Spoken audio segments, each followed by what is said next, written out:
Amen. On est tous prêts pour la parole? Oui. Amen. Amen. Amen. On a faim, soif de la parole? Amen. Alléluia. Wow. Ce matin, je me suis préparé un peu dans l'épître aux Éphésiens, dans le premier chapitre. Une parole extraordinaire. Un passage qui m'a tellement encouragé.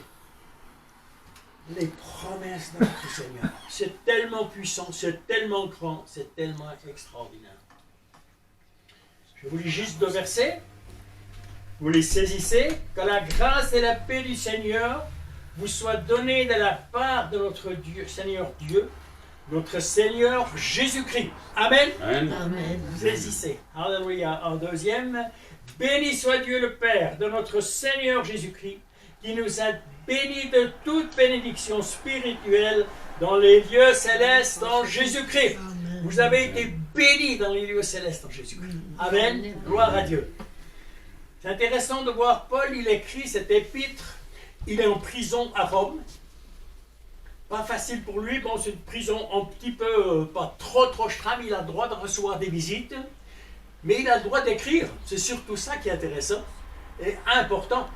Parce qu'il avait beaucoup à écrire à ces différentes églises. Et il a fait là un travail merveilleux. Ce qui m'a encouragé, c'est d'entendre, si nous continuerons peut-être mardi prochain sur la deuxième partie, on va prendre que 14 versets ce matin, c'est qu'au travers des chaînes, au travers des tribulations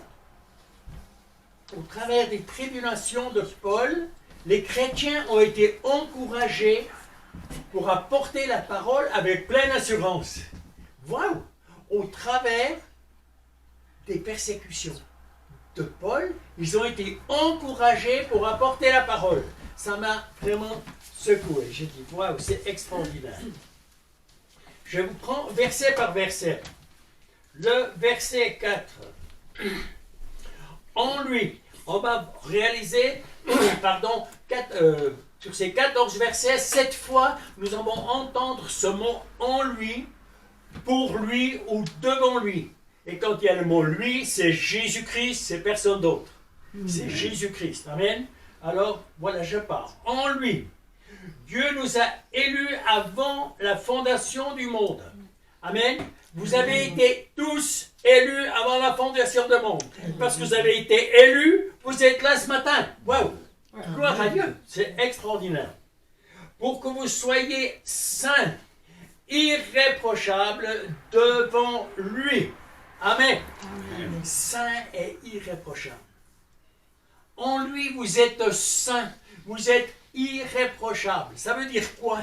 Irréprochable, c'est innocent. Quelqu'un qui est innocent. Celui qui ne mérite pas de reproche. Il n'y a plus rien qui nous accuse. Et nous sommes, du fait que nous sommes saints, nous n'avons plus le désir en nous de pécher. Amen. Amen. Nous n'avons plus ce désir parce que nous sommes saints, parce que nous sommes irréprochables. Amen, amen. Le verset 5. Il nous a prédestinés dans son amour à être ses enfants d'adoption par Jésus-Christ selon le bon plaisir de sa volonté. Nous sommes ses enfants d'adoption. Et ça, c'est quelque chose de grandiose. Nous sommes ses enfants d'adoption. Je vais y revenir une autre fois. C'est quoi? C'est une admission d'une personne dans la position et dans le privilège d'un enfant légitime. C'est ça qui est extraordinaire. Je repense, c'est des situations des personnes aussi, c'est de la région, ils ont adopté des enfants. Et c'est légitime. Évidemment, de temps en temps, il y a une surprise qui se passe, c'est qu'après des années, il y a la maman qui se pointe. Ça s'est passé. Forcément, pour la maman, il faut se mettre à sa place. Elle a porté cet enfant pendant 9 mois dans son sein. Il y a quelque chose, une union qui s'est faite entre l'enfant et la maman.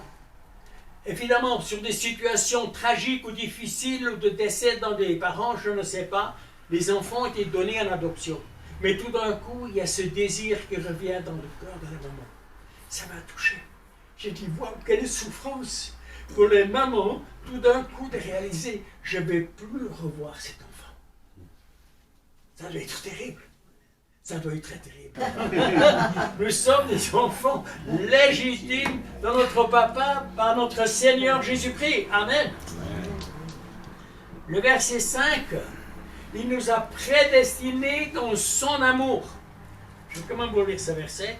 Pour célébrer la gloire de sa grâce, dont il nous a favorisés dans le bien-aimé.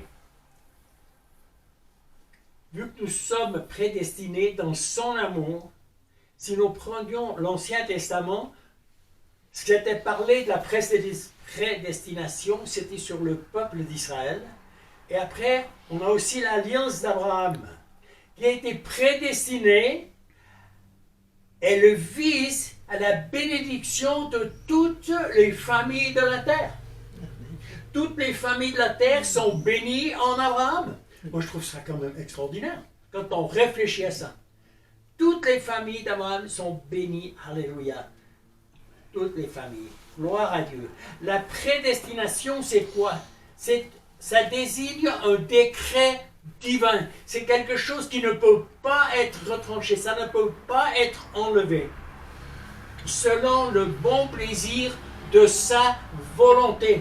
Amen. C'est le plaisir de sa volonté. Alléluia. Le verset 6. Pour célébrer la gloire de sa grâce dont il nous a favorisés dans le bien-aimé. Amen. Amen. Alléluia. Pour célébrer sa gloire de sa grâce. Il nous a favorisés. Il nous a favorisés pour voir la gloire. Il nous a favorisés pour vivre dans la grâce. Il nous a favorisés dans le bien-aimé. Wow. Moi, je trouve ça tellement extraordinaire. C'est tellement merveilleux. Gloire à Dieu. Gloire à Dieu. Maintenant, on prend le verset 7. C'est un peu le verset principal, un des versets principaux, disons. En lui, nous avons la rédemption par son sang, le pardon des péchés selon la richesse de sa grâce. Amen. En lui, nous avons la rédemption. La rédemption, des fois c'est un peu difficile à comprendre ce mot, mais on peut très bien mettre le mot rachat. Il nous a rachetés. Il nous a rachetés. C'est une libération d'un paiement qui a été fait, d'une rançon qui a été payée. Et si nous réalisons, nous venons de prendre la Sainte Seine, nous avons été rachetés à un prix incroyable. Un prix que nous ne pouvons pas saisir tellement qu'il est grand. Nous avons été rachetés d'une rançon. Il a payé un prix. Je méditais encore, là, ce matin, je reprenais ces passages, je dis, mais rien que la situation de Gethsémani, où le péché du monde est tombé sur lui, où il a transpiré des grumeaux de sang. Je ne pense pas que nous puissions saisir ça ici sur terre. C'est qu'une fois qu'on sera auprès de lui que nous allons comprendre les souffrances, le prix du calvaire. Quelque chose de vraiment extraordinaire. Ce qu'il a fait pour nous. Ce qu'il a fait pour nous. Wow! Pour chacun d'entre nous. Extraordinaire. Vraiment merveilleux. C'est une délivrance de l'esclavage. On était tous esclaves, bien sûr, nous le savons. Mais nous ne regardons plus à ça. Nous regardons parce que nous sommes des fils et des filles. Amen. Du Très-Haut. Amen. Nous Amen. Sommes des fils et des filles. Ne l'oubliez jamais. Alléluia. Le Nouveau Testament tout entier, il nous présente Jésus-Christ comme le Rédempteur. Celui qui a payé. C'est la clé principale de ce verset. C'est le fondement de l'Évangile. Amen. C'est le fondement de l'Évangile. C'est le fondement de notre foi. C'est le fondement de l'espérance que nous avons. Tu parlais d'espérance ce matin, Pascal. Hein? C'est le fondement de notre espérance. C'est Jésus-Christ qui a payé. Amen. Alléluia. Vous êtes là ce matin à cause de lui parce qu'il a payé. Alléluia. Moi, ça m'émerveille. C'est le fondement pour notre vie éternelle. Gloire à Dieu. Alléluia. C'est le plus grand geste d'amour du Père. C'est le plus grand geste d'amour de Jésus-Christ qu'il a payé pour nous. En lui, nous avons la rédemption par son sang. Son sang, c'est une puissance. Réfléchissons voir un petit peu. Bientôt, on va avoir 2000 ans que Jésus a donné sa vie. Et depuis là, il y a des milliards et des milliards de personnes qui sont nées. Vous êtes d'accord? Pour chacune de ces personnes, il a payé. Pour chacune de ces personnes. Et toutes celles qui vivent aujourd'hui, qui vont encore naître dans les années suivantes, pour chacune de ces personnes, c'est payé. Tout le monde a ce privilège de pouvoir s'approcher de ce Jésus de grâce, de ce Père, de ce cœur du Père. C'est tellement grand, c'est tellement merveilleux. En méditant là-dessus, je me suis dit, mais pour Jésus, il doit avoir une terrible tristesse dans son cœur. Je ne sais pas si nous réalisons, il a payé pour tout le monde. Et nous savons que le chemin à la perdition, elle est large. Nous savons que le chemin du salut est étroit.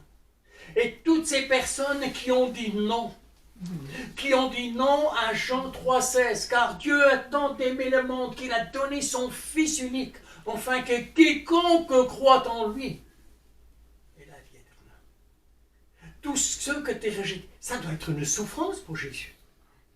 Dans le fond, je me disais, mais est-ce qu'il, je ne sais pas, est-ce qu'il doit se dire de temps en temps, mais j'ai quand même payé pour beaucoup de personnes en vain. Je me demande, j'ai l'impression que pour lui, ça doit être une souffrance de voir des personnes qui n'ont pas dit oui à cet appel, à cette grâce. J'ai l'impression que pour lui, ça doit être une souffrance.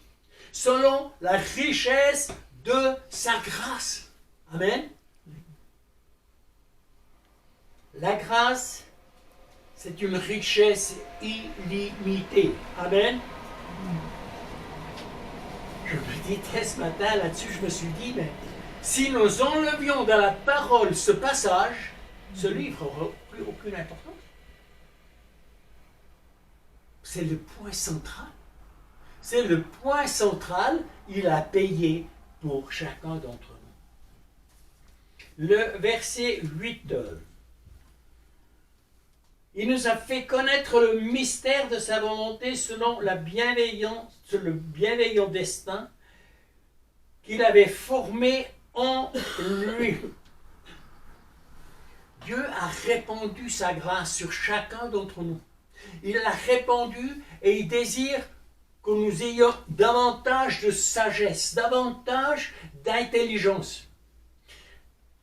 Pour vivre dans cette planète, ça nous suffit, mais pour vivre en tant que chrétien, pour rentrer dans la parole, il nous faut une sagesse supplémentaire. Il nous faut vraiment cette intelligence céleste. Il nous faut ce Saint-Esprit en nous. Autrement, nous ne pouvons pas comprendre la parole, ce n'est pas possible. Et nous ne pouvons pas vivre en tant que chrétiens sans cette sagesse céleste qu'il nous a donnée. Et s'il nous en manque, nous demandons, il va la donner. Amen. Alléluia. Si nous voulons comprendre cette parole, ces révélations, il nous faut ce Saint-Esprit. Amen. Gloire à Dieu. Il savait que nous en aurions besoin. Et si vraiment nous avons cette sagesse, cette intelligence, nous sommes des enfants de lumière. Amen. Des enfants de lumière. Verset 9. Il nous a fait connaître... Attends, je me suis trompé alors, je crois. Il nous a fait connaître le mystère de sa volonté selon la bienveillance des saints qu'il avait formé en lui-même. C'était le verset d'avant, je m'excuse. Le Seigneur, il ne veut rien nous cacher. Mais pour qu'il ne nous cache rien, il nous faut prendre des temps où il peut nous parler. Où il peut nous parler au travers de sa parole. Je suis toujours émerveillé comme Yvette, elle reçoit des révélations. C'est merveilleux, c'est glorieux. Le Seigneur lui parle sur Adam et Ève. Evelyne, pardon. Parle sur Adam et Ève et des situations extraordinaires qu'on n'a même pas pensé. Mais c'est vraiment grandiose, c'est vraiment grandiose. Que ces pensées deviennent non-pensées. Alléluia. Ces pensées deviennent nos pensées pour comprendre le plan merveilleux, le plan extraordinaire qu'il a pour nous. Gloire à Dieu, gloire à Dieu. Le verset 10. Pour le mettre à exécution, lorsque les temps seraient accomplis, de réunir toutes choses en Christ, selon qui sont dans les cieux et celles qui sont sur la terre. Pour mettre à exécution. Je me disais, en lisant ce texte, je me suis dit, les scribes et les pharisiens et toutes les personnes de l'époque, le ministère de Jésus, pour eux, c'était un mystère. Ils ne l'ont pas compris. Mais quand il a été crucifié, qu'il est ressuscité, il y en a qui ont commencé à comprendre. Il y en a qui ont commencé à saisir qu'il y avait un plan. Et ce plan de Jésus, c'était que les Juifs et les païens forment une seule Église, un seul corps. Et en partie, ça fonctionne. Mais pensons de prier pour Israël, pour Gaza et toute la situation qu'elle est maintenant, qui n'est vraiment pas facile.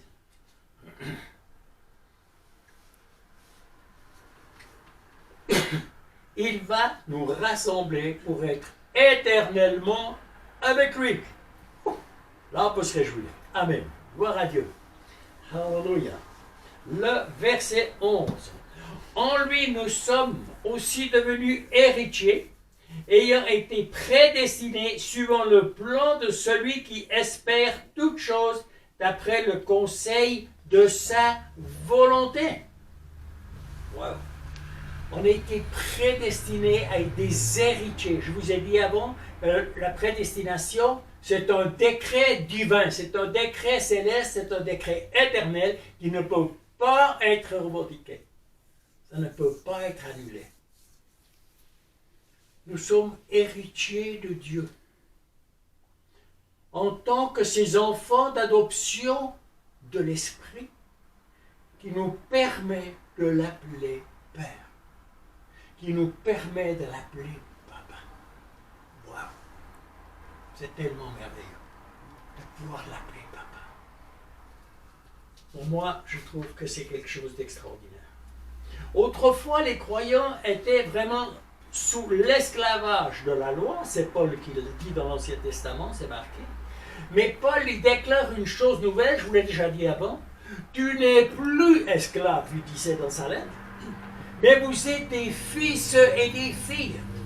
Et si vous êtes des fils et des filles, vous êtes aussi héritiers et héritières de la grâce de Dieu. Wow! On est héritiers et héritières de la grâce de Dieu. Je trouve ça tellement extraordinaire. C'est tellement merveilleux. Moi, ça m'encourage. Alléluia. Je vais vous lire encore un verset à ce sujet. Écoutez bien, du même chapitre, le verset 18. Qu'il illumine les yeux de votre cœur. Pourquoi? Pour que vous sachiez quelle est l'espérance qui s'attache à son appel. Qu'il illumine les yeux de notre cœur pour que nous sachions l'espérance qui nous attache à cet appel. Cet appel, il est tellement grandiose, il est tellement merveilleux. Quelle est la richesse de la gloire de son héritage qu'il réserve aux saints? Il y a une telle réserve pour nous. Il a tellement préparé des choses divines. C'est tellement extraordinaire. C'est tellement extraordinaire.